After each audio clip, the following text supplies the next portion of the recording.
Bande Nat par rapport aux Congolais. Tous en retard, mon frère. Nous devons assumer les responsabilités. Nous sommes en retard pour arriver à un niveau où Baninga Bazali. Mais par contre, nous avons tout pour comme à un niveau où Bango Bazali. Tous en a parce que ceux qui sont en Congo, ils ont pétrole, ils ont uranium, mais pas na biso, tous salariés. Mais on ne peut que voir ce que nous voyons aujourd'hui. Moi, je crois que Yonanga, il faut tout comme à déterminer. Il y a qu'à éduquer peuple surtout la parole. Vous avez bon, foi lobby, c'est vrai. Moi, j'ai une croyance, peut-être, nous comprendre que Nabomoto, il y a des biloko tozolo belangote molimo na elimo. Soko beti na nzoto na yoki pasi papa. Tu crois que nabotika yo parce que na priaka na sambela la Bible mikolo nyonso. Na kene na principe wana. Hein? Je dois me défendre. Ceux qui ne se défendre alors moninga mutumabe, l'homme blanc se défend même quand on boma batu na Irak, ba bombarder bango, ba kangi président na bango, ba kati me balobi ba ndimaka confiance na bango ezala na nini na Bible. Ba comment moi na mbongo na États-Unis? Est-ce que nzamba yaki na sa bisi bango États-Unis que lokola boki ko bombarder ba Irakien nga nzambe na tiebi no Congo. Papa soyons certains que tozole la ba visa na bango mikolo nyonso to yawa parce que baza développer. Au moins quelque part, baza toujours na top. Alors, réalité à évangile, tous te à penser évangile à mon lelote, mais tu comprendre que croyance ya mutu, na éducation ya mutu, il faut biso ba congolais to longo la corruption. To set mind na biso na esprit à logique, to banda ko sala ba débat o ezali vraiment que non, débat toujours sala, est-ce que tu ko avancer ou tu ko avancer te. Ya ono moni na répondre yo que ngai nazo croire que élection koko salama na ba capacité oyo ke Kamere Rubewa batwana nyoso ba bisengima na chef à police ya Congo baza ba étranger on n'en disconvient pas soki na lobina compte même na ra ya Joseph Kabila yemoko Joseph Kabila za responsable ya ba réponse oyo apesa ba congolais batuni na Suisse ba lobi yoza vraiment mona ya papa wana Laurent Désiré Kabila abi on répond les imbéciles par un silence. Donc nous sommes des imbéciles. Alors, Mouton est imbécile, il y a une réponse au Joseph Apetsaki. Sikoyo, ce qui est en réalité politique, faut-il accepter Tshisekedi? Oui, avec les erreurs, bien sûr que nous avons le erreur à Zanamo. Mais erreur à Zanamo, qu'est-ce que nous apportons comme garde-fou pour erreur naïe et affecter bisoté? Yamana na lobi kai na voter na ngate.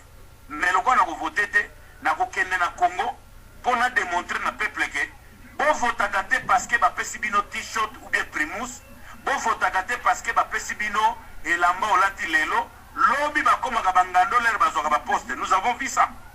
On vous donne le t-shirt aujourd'hui, demain ceux qui vont réclamer obi derrière bon melaki ba primus la bisote. Donc bazo zomboka na biso na ndenga manigance. Maintenant nous avons de logique et compréhension que to copier na libanda makambo solo.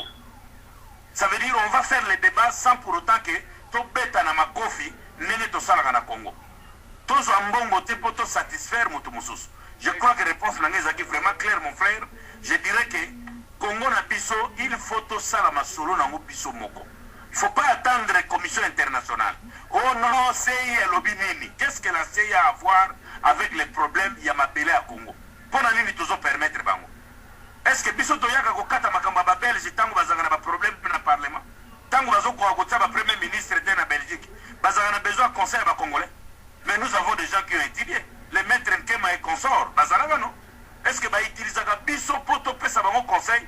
Donc commander bateau baza déterminé, logique et puis nous sel biso moko nano.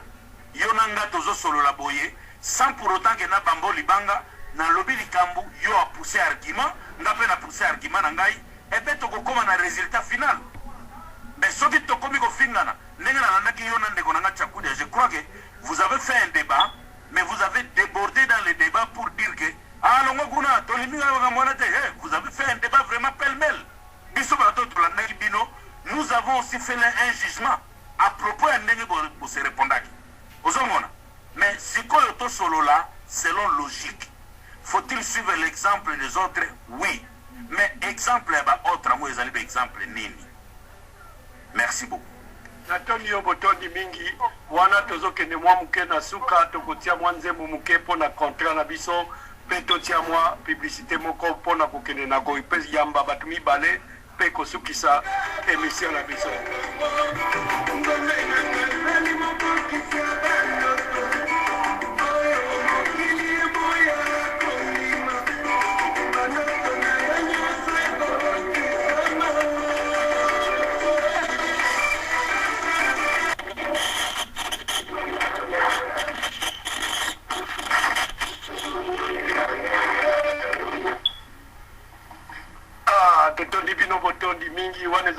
ndeko page ya publicité towuti koyamba ndeko moko lisusu na Skype na kombo ya Meda topesi yo opesa kombo na yo opesi kobengeli biso otuna mpe motuna na yo. Kombo nanga Papa Meda Finga naza na rale nazolanda avec attention débat ndenge ezoleka vraiment ezosepisanga mingi. Et moi je vais appuyer parce que nazomona lokola tozoko tournoyer à rond. L'idée nazwaki ya Papa Véron, ya président Véron que il faut que biso ba Congolais toyeba soki tolingi vraiment changement. Tozala te 50 candidats contre un candidat. Parce que le président actuel a proposé candidature. Alors soki biso tolingi changement, biso tozali. C'est que d'akekuna tokoyoka pe ben kala la kokende tout ça bango nyonso balingi kaka présidence. Il faut un seul président mais boza 70 candidats contre un biso 70 toko na ba voix. Alors ndeko Zela na repeso parole ndeko Charlie Zela na repeso parole. Continuez ndeko Meda. Mwana ngana nalingaki idée ya Papa donc tozala tokanga biso nyonso biso tolingi changement to présenter le fisc mutu moko to souffrir to sala sacrifice wana le fisc pour obtenir le changement à la tête de notre pays. Sinon tozo tournoyer en rond tolingi gerte mais tokozala kaka omona tokozala 70 candidats contre le petit Kabila. Petit Kabila kozwa ba bwana ye mingi et puis les 70 wana bakokabola muke omona kuti même na premier tour a gagné naye. Qu'est-ce que nous aurons gagné?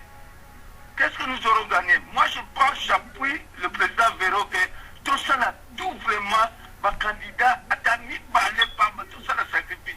Est-ce que nous les Congolais avec notre égoïsme voilà un peu ce que Nasolanda vraiment avec attention toutes les interventions et mamaye les alliés mais tout ça, mais il faut vraiment tout pour Namutu Moko contre le pouvoir en place.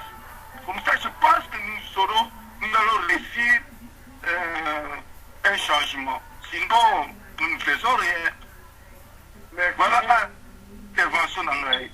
Merci mingi ndeko Papa Meda na Caroline Dino topesi maloba siko esika ndeko Charlie pesa biso mboko zali pe tuna motuna na yo.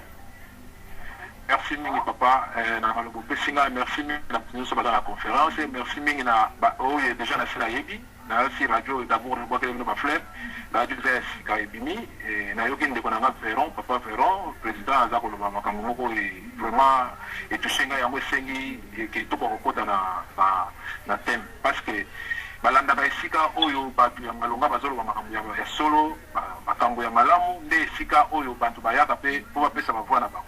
Alors soki makambo ezali ya mabe po na ndimite bokoko koya kaka topesa bargima na biso na makambo etali makambo mabe opesi te moko ya kitoko nga na koloba ke je crois bien que parce que na lani ndeko moko auti koloba mpona le passé ya Papa Tshisekedi mais nga na koloba boye lelo toza komona toza na bapotre toza na badiacre toza na bato ebele babimi na kombo ya Yesu mais etikali kutu tobanda kobenga bamosusu bazwi mpe bakombo ya Yesu tokobenga Yesu ndenge nini mais so tolobi tolanda bato wana nyonso bazwa bakombo ya bapotre banani tout tolanda bale passé na bango okoyoka kaka o ngana bomaka mutu nazali kolala basi ya batu na bongwani mais abongwani mpona nini ya bongwani kolanda ke non abongwani mpo bakende kozwa mpe mwasi na ye te donc azalaki mutu azalaki na dépassé na ye donc sikoyo toza kotala nini okomona bandimi na ye ebele na kati église baza kolala te botika paster na biso ndenge eza paster na biso le passé wana makamba le passé sikoyo ya bongwani alors bandeko na biso bakongolais il faut toluka moyen tokoka kochanger. Il faut tout koyeba ke mutu conscience ezalaka ere moko na mutu ya mutu ezalaka mabe ezalaka pe malamu. Alors biso nyonso le passé na biso eko kozalaka kaka malamu te parce que yo moko pozo présenter ba émission ozala ba le passé no soko lobi na bana ko beta ndenge tina komi na poto okomona ke non na sala ka eza na ba bele na poto mona na siko kaka mutu lelo banda lelo aza ko senga ba bolimbi sike nzambe limbi sanga vraiment mutu wana na yebite akufa pona nga pona siko kaka ba mbongo na koma lelo na poto vraiment tukana yeba ka tende na kofuta mbongo na pa nani. Oui, ezali ke non aza kosambela le musu nzambe pe alimbisi. Donc mutu nyonso azaka na mabe mutu pesa na malamu na mokili oso tolobi totaka kaka mabe ya bato ekozala pasi papa ezali motu na motu il faut sala conscience ya yo moko ese banda na tamboli na vie na nga nasala kaka malamu okomona te asala mpe mabe eza ndenge bapapa ngwanda lelo baza bato topesa bango bakomo baterminator mais lelo lera ya awa apesa biso batémoignage na ye ke bolimbisa tokende na liboki moko na objectif na biso nini tobenga na mwana ndeke ki ye mwana ndeke alo ndeke